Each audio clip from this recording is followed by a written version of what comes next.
Halo, Assalamualaikum warahmatullahi wabarakatuh. Perkenalkan, nama saya Vera Agustini. Di sini saya akan menjelaskan materi tentang tantangan ekonomi pemerintahan terpilih. Poin yang pertama ada memahami makna globalisasi.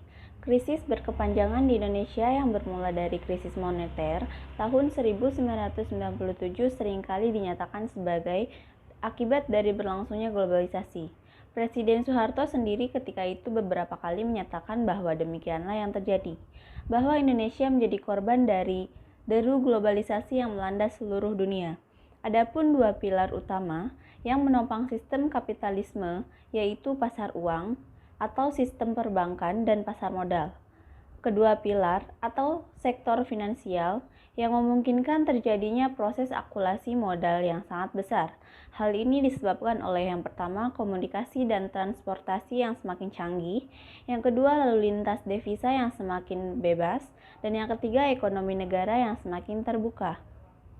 Sedangkan dengan terbukanya pasar dunia akibat globalisasi ekonomi, membuka peluang bisnis yang pertama, tersebar pasar yang lebih luas skalanya, dan barang manufaktur dan produk yang mempunyai nilai tambah tinggi. Dan poin yang kedua, tersedianya sumber pendanaan yang dapat diperoleh dengan biaya yang lebih murah karena semakin beragamnya portofolio pendanaan, terutama bagi negara yang perekonomiannya sedang tumbuh. Di sini ada dampak negatif globalisasi, dibagi menjadi dua bisnis. Yang pertama, masuknya FDI menimbulkan trade-off politis yang merugikan masyarakat dan pelaku bisnis dalam negeri.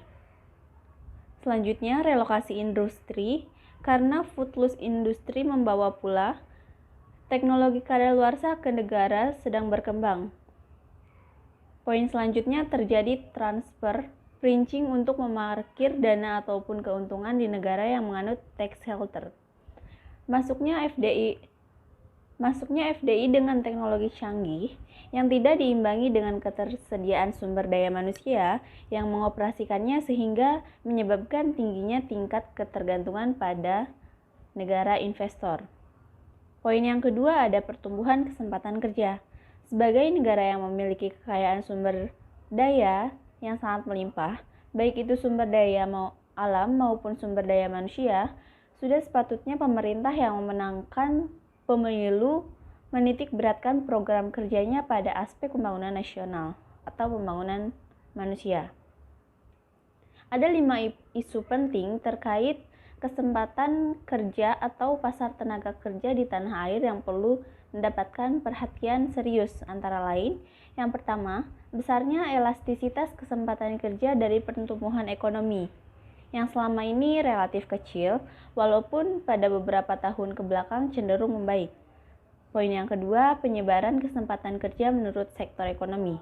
Dari dulu hingga sekarang, struktur lapangan pekerjaan menurut sektor ekonomi di Indonesia tidak pernah berubah banyak, di mana sektor pertanian termasuk peternakan, kehutanan, dan pertanian merupakan penyumbang terbesar kesempatan kerja di Indonesia. Poin yang ketiga, penyebaran kesempatan kerja menurut wilayah atau provinsi. Menurut Bappenas, selama periode 2012 sampai 2014, perkiraan kebutuhan tenaga kerja yang paling besar bukan di Jawa, melainkan di Kalimantan. Poin selanjutnya, peran sektor informal di dalam penyediaan lapangan kerja di Indonesia. Data yang ada menunjukkan bahwa jumlah pekerja di sektor informal lebih besar daripada sektor formal. Poin yang terakhir ada tingkat pengangguran, khususnya pengangguran terbuka. Di Indonesia pada bulan Agustus tahun 2013, presentasenya tercatat mencapai 6,25% atau mengalami peningkatan sebanyak 220 orang. Poin yang ketiga ada menata pembangunan bidang pertanian dan pangan. Pembangunan di bidang pertanian adalah suatu hal yang tidak dapat ditawar lagi, karena sebagian besar rakyat Indonesia mengonsumsi beras dan bekerja di sektor pertanian.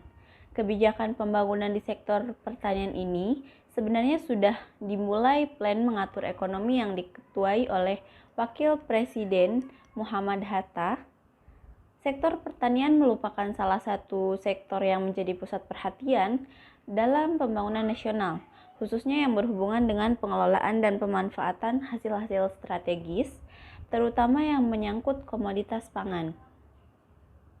Di sini ada peranan sektor pertanian dalam perekonomian suatu negara atau suatu daerah dapat dilihat dari beberapa aspek, yaitu yang pertama, kontribusi sektor pertanian terhadap produk domestik atau PDB atau terhadap produk domestik regional bruto atau PDRB. Selanjutnya ada kontribusi sektor pertanian terhadap kesempatan kerja. Ada juga kemampuan sektor pertanian dalam menyediakan keragaman menu makanan yang nantinya sangat mempengaruhi pola konsumsi dan gizi masyarakat. Selanjutnya ada kemampuan sektor pertanian dalam mendukung perkembangan industri hulu dan industri hilir. Dan poin terakhir ada ekspor hasil pertanian akan memberikan sumbangan devisa bagi negara. Sektor pertanian merupakan faktor yang amat strategis, merupakan basis ekonomi rakyat di pedesaan, menguasai kehidupan sebagian besar penduduk. Poin yang keempat, ada pengurangan beban utang luar negeri. Sudah menjadi rahasia umum bahwa jumlah utang luar negeri Indonesia lebih besar daripada APBN-nya. Hal ini terjadi karena setiap masa pemerintahan yang ada, mulai dari Orde Lama, Orde Baru, sampai era reformasi, pemerintah Indonesia tidak pernah berhenti untuk menambah utang luar negeri atau ULN. Permasalahan yang secara otomatis mengiringi masalah beban utang luar negeri atau ULN tersebut adalah beban cicilan dan bunga utang. Di sini ada beberapa langkah untuk keluar dari jerat utang antara lain. Yang pertama ada meningkatkan tabungan investasi. Dan yang kedua, perbaikan kinerja BPPN atau Badan Perencana Pembangunan Nasional. Yang ketiga, meningkatkan kinerja ekspor agar neraca transaksi berjalan menunjukkan angka yang sehat.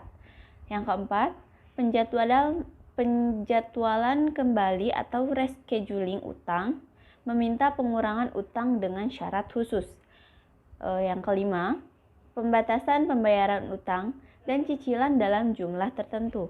Dan poin yang terakhir adalah menyelaraskan pertumbuhan ekonomi dan pembangunan ekonomi. Pertumbuhan ekonomi dapat diartikan sebagai proses kenaikan kapasitas produksi. Suatu perekonomian yang diwujudkan dalam bentuk kenaikan pendapatan nasional, adanya pertumbuhan ekonomi merupakan keberhasilan pembangunan ekonomi. Pertumbuhan ekonomi suatu negara dapat diukur dengan cara membandingkan, misalnya untuk ukuran nasional, Gross National Product atau GNP, tahun yang sedang berjalan dengan tahun sebelumnya. Adapun faktor-faktor yang mempengaruhi pertumbuhan ekonomi tersebut adalah yang pertama ada faktor sumber daya manusia, yang kedua faktor sumber daya alam, yang ketiga faktor ilmu pengetahuan dan teknologi, yang keempat faktor budaya, dan yang terakhir ada faktor sumber daya modal. Ada 3 elemen penting yang berkaitan dengan pembangunan ekonomi. Yang pertama, pembangunan adalah suatu proses. Sebagai suatu proses artinya bahwa pembangunan merupakan suatu tahap yang harus dijalani oleh setiap masyarakat atau bangsa. Selanjutnya, pembangunan sebagai suatu usaha yang meningkatkan pendapatan per kapita. Maksudnya, sangat dibutuhkan peran serta masyarakat, pemerintah, dan semua elemen yang terdapat dalam suatu negara untuk berpartisipasi aktif dalam proses pembangunan. Yang terakhir, ada peningkatan pendapatan per kapita harus berlangsung dalam jangka panjang. Banyak sekali tantangan-tantangan utama oleh pemerintah untuk membenahi fondasi dan pembangunan perekonomian nasional untuk mewujudkan kemakmuran yang berkeadilan. Cukup sekian presentasi yang bisa saya sampaikan. Terima kasih. Assalamualaikum warahmatullahi wabarakatuh.